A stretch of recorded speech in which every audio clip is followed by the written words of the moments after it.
Pensez-vous vivre chez vos parents jusqu'à l'âge de 40 ans? Personnellement, moi non. En ce moment, nous sommes en plein milieu d'une crise du logement qui s'empire à chaque année.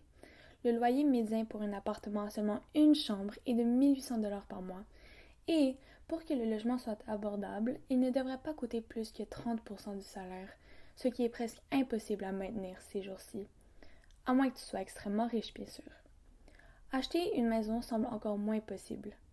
Quand mes grands-parents ils étaient jeunes, ils étaient capables d'acheter une maison pour le prix de 3 fois leur revenu annuel. Et en ce moment, une maison coûte 7 fois le revenu moyen. C'est énorme. Et en plus, je me demande on sera rendu à combien quand ce sera à notre tour d'acheter une maison. Il doit y avoir des solutions à la crise car elle n'impacte pas juste les jeunes, mais aussi les aînés et les familles. Elle est aussi la première cause de l'itinérance. Je pense au futur de ma génération et je veux connaître nos options pour quand il sera le temps de partir de la maison. Je suis donc allée à la rencontre de plusieurs personnes qui travaillent dans ce domaine. Bonjour Dalia. Allô? Alors, je m'appelle Diane Bérard, je suis journaliste de solutions indépendantes. En journaliste de solutions, on ne parle pas d'idées, on parle de solutions qui existent. Dwight Smith. I'm a writer at the cooperative here. I'm on the CA and I'm also the treasurer. Okay, my name is Stéphane Bernat. I'm a filmmaker. Mon nom, c'est Laurent Lévesque. Je suis un des cofondateurs de Utile. On est une organisation d'économie sociale, donc un organisme à but non lucratif qui construit, dessine, gère des logements étudiants abordables à la grandeur du Québec. Moi, qu'est-ce que je fais? Je suis chargé de projet à bâtir. Donc, moi, c'est vraiment plus sur la partie des contrats, justement, avec les architectes, etc. Et la partie de la surveillance de la construction, où je vais intervenir. Le logement abordable est un droit fondamental. Je voulais savoir pourquoi ces gens ont décidé de rendre ça leur métier. Ben, moi, quand j'étais moi-même aux études, j'ai, comme à peu près tout le monde, vécu en colocation. J'ai eu la chance d'avoir accès quand même à des logements abordables à l'époque où Montréal était encore peut-être la ville nord-américaine la plus abordable. Ah oui. Et en parallèle à ça, j'ai étudié en urbanisme, puis en regardant les phénomènes de gentrification qu'on voyait déjà se produire aux alentours des campus, je commençais à être préoccupé que c'était peut-être pas quelque chose qui allait se perpétuer, cette réalité-là d'abordabilité. On voyait déjà que les loyers augmentaient plus vite autour des universités. Puis éventuellement, on a décidé, moi puis un groupe d'étudiants et étudiantes, on a fondé Utile pour initialement faire un projet de logement étudiant proche de l'UQAM. Puis on s'est rendu compte que personne ne travaillait sur le logement étudiant au Québec, fait qu'on a décidé de s'y attaquer à la grandeur de la province. Par la profession que je fais, je suis aussi consciente des enjeux sociaux. Puis là, à un moment donné, je suis devenue mère, puis j'ai 2 fils. Donc, j'en ai un qui est ingénieur, puis j'en ai un qui est travailleur socio-communautaire. Donc, évidemment, il y en a un qui a une meilleure capacité de revenu que l'autre. Et les deux font des emplois qui sont super importants pour la société, mais ils ne gagnent pas le même salaire. Donc, il y en a un qui va avoir beaucoup plus accès à la propriété que l'autre. Et c'est représentatif de la vie. En ce moment, il y a beaucoup de gens qui ont des professions qui sont des métiers, des professions qui sont super utiles et nécessaires à la société, mais qui n'ont pas les revenus pour accéder, puis je ne parle même pas d'accéder à la propriété, mais à un logement de taille raisonnable pour leurs besoins dans un lieu qui correspond à leur style de vie. Pensez-vous que c'est juste qu'il y a des personnes qui ont facilement accès au logement, tandis que d'autres n'en ont pas du tout? Une façon que le gouvernement pourrait rendre le logement plus accessible est de subventionner les coopératives. Comme ça, il peut s'assurer que tout le monde ait un logement abordable qui convient à tous leurs besoins. Une coop est une habitation avec des appartements où tous les résidents sont tous des propriétaires ensemble. J'ai voulu en apprendre plus, donc j'ai rencontré 2 personnes qui habitent dans la coop du Myland. For me, living in a co-op is really, it's living in a community. You're part of a whole. You're responsible for, obviously your apartment and everything, but also being part of a community. You have to invest time. It's a $30 million, 92-unit building. It's a learning experience, and it's a very intense learning experience, but it's up to us. And so that's where the participation comes in, because you don't have employees, so everybody has to pitch in to take care of what needs to be done. Il y a également des façons d'enlever des logements du marché spéculatif pour les rendre plus abordables en long terme. Diane Bérard est la co-scénariste du documentaire Le Dernier Flip, Démarchandiser l'immobilier. Ce film montre des solutions à la crise du logement et m'a beaucoup inspirée pour la création de ce film. Donc, la façon dont le secteur immobilier fonctionne, c'est qu'il y a des gens, des promoteurs qui construisent des maisons, puis après ça, on achète ces maisons-là, et les promoteurs, c'est leur travail, donc ils font un profit sur les maisons qu'ils vendent, puis après ça, ces maisons se revendent, les prix augmentent. Donc ça, c'est la façon traditionnelle. Sauf qu'il y a une autre façon de faire l'immobilier, c'est de dire l'immobilier ne devient plus une marchandise, mais devient un toit, un logement, un logis. Les promoteurs qui font ces produits-là sont à but non lucratif. Donc, ils ne sont pas là pour faire de l'argent, ils sont là pour être rentables, mais pas pour faire un profit. Donc, ces unités d'habitation-là sont démarchandisées. Ça veut dire qu'elles ne répondent pas à la logique du marché et à la logique du profit. On prend un terrain, puis on le sort du marché. Donc, on le protège pour toujours. Il ne peut plus jamais être racheté par personne. Ce n'est pas correct qu'il y ait juste une sorte de produit sur le marché pour les gens qui ont des revenus plus modestes, pour les gens qui ont peut-être envie d'un autre style de vie, donc qui ont des valeurs différentes. Donc, la démarchandisation, c'est comme une concurrence de plus dans le marché pour rééquilibrer les règles du jeu. Donc, j'ai rencontré un de ces promoteurs du logement à but non lucratif.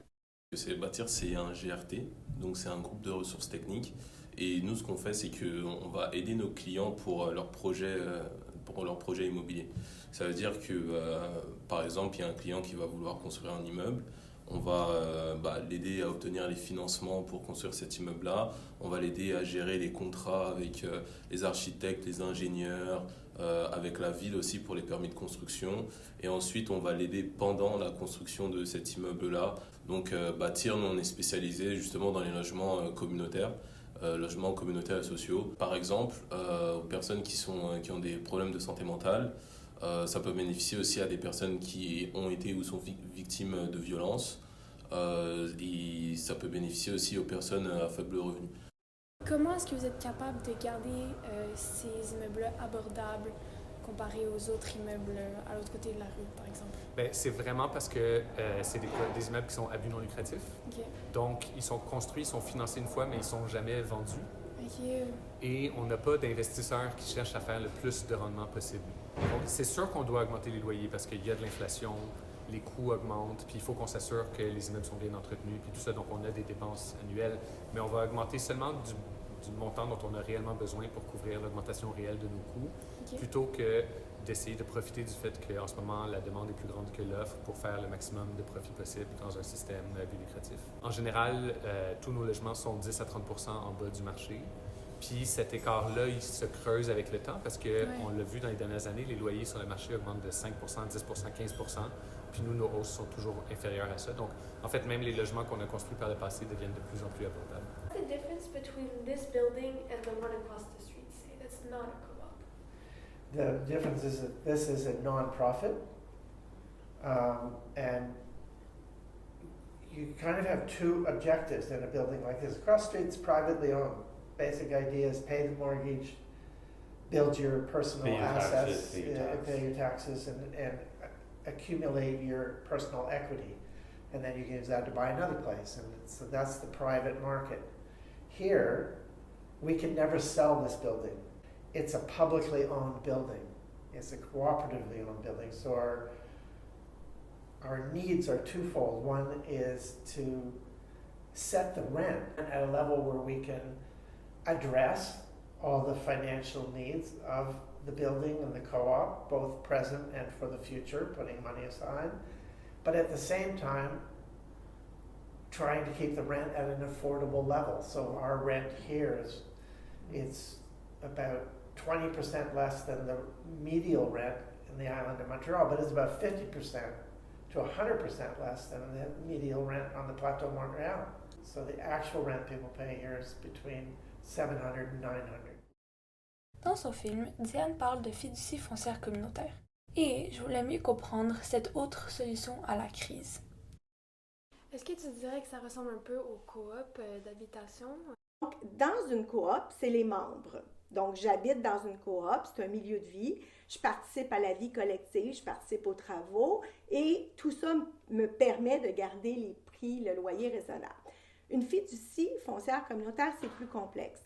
Il y a d'autres gens qui sont impliqués. Ce n'est pas juste les gens qui y vivent. Par exemple, il y a une fiducie foncière communautaire qui va être installée à Louvain-Est, on en parle dans le film. Les gens qui vont être les fiduciaires, donc les fameux gardiens, dans ça, il va y avoir les gens qui viennent travailler aussi. Ils ne vivent pas, mais il va y avoir aussi les élus municipaux. Il va y avoir des entrepreneurs. Donc, ça devient un milieu de vie pour lequel plusieurs personnes sont impliquées. La coop est plus fermée sur elle-même. Elle sert ses membres. Un des objectifs de ce projet était d'avoir des conseils pour le futur de ma génération. Ben, mon premier conseil, c'est aller sur utile.org pour voir qu'est-ce qu'on a disponible parce que quand tu seras rendu à l'université dans, je sais pas, 3 ans peut-être, on aura des milliers de logements à la grandeur du Québec. Fait que notre objectif, c'est vraiment de répondre à la demande le plus vite possible. Mais c'est sûr qu'on ne va pas loger l'ensemble de la population étudiante. Fait que les solutions traditionnelles, c'est de se mettre à plusieurs en colocation, c'est de commencer à chercher tôt, puis d'être très réactif parce que les bonnes annonces à bon prix partent en quelques heures sur les sites de petites annonces. You know, really being picky about who you live with really makes a big difference. I'm Haitian, and so I had Haitian families is very disciplined in terms of doing your dishes, doing your bed, all that stuff, doing your chores, all that stuff, right? And so I come in with that thing. I'm like, okay, there's dishes. I do my dishes. I have this kind of automatic thing, but other people don't have that. And then so you have to kind of, sometimes you have to parent people, they're your age, and by the way, So I think it's that, but I think there's ways, and it's funny because I remember whenever I've been the lease owner of an apartment, I've always said, okay, let's have monthly meetings. Because sometimes, people have different habits, and then on the fly, and you're like, okay, let's have a meeting once a month where we can hash out stuff. And I think living here, because of the committee that I'm part of, it's almost like that muscle memory of having those meetings and talking about stuff that sometimes is uncomfortable and finding a space where you can talk about hey, I don't like the way you do this, your music is too loud, or blah blah blah blah, whatever. Moi, je pense à l'éducation financière. Donc, c'est important de savoir qu'est-ce qu'on peut faire avec quand on commence à gagner de l'argent, donc quand on commence à avoir un travail. Comment gérer son argent, c'est vraiment important. Et aussi peut-être plus sur l'aspect immobilier, comment on fait pour devenir propriétaire, comment ça fonctionne avec les banques, etc. Donc c'est quelque chose qui va aider à faire des choix. Si j'étais une personne qui débute ma vie en ce moment, dans une situation où je serais inquiète de me trouver du logement, je m'informerais de c'est quoi l'offre de logement dans le quartier où je me trouve. Puis ça passe par le conseil municipal. Donc, il dit aux organismes à but non lucratif, va sur le site, voici les terrains et les immeubles que je mets à la disposition gratuitement. Présente-moi un projet. Si ton projet correspond à notre plan d'habitation, puis on pense que là, on va te réserver le terrain ou l'immeuble, tu vas trouver du financement, tu vas monter, on te donne 1 an. Si ça marche, ben tu pourras faire ton projet. The government has lots of money right now for building cooperatives. City of Montreal has just delegated over 15 lots of land for anybody who can come up with a project for a cooperative. I would say create your own cooperative. It's an investment. It's fascinating. It takes some time, but you're secure. You know you have a place to live for as long as you want to live, and it's going to be affordable. Les entrevues que j'ai faites pour ce projet ont été très inspirantes. Elles m'ont permis de comprendre mieux mes options pour le futur et aussi de me donner des idées pour ce que je veux faire plus tard, pour le logement, mais aussi pour mon futur emploi. J'ai aussi appris qu'il est absolument nécessaire de sortir des sentiers battus et de trouver des solutions collectives et solidaires à une crise qui semble impossible à résoudre.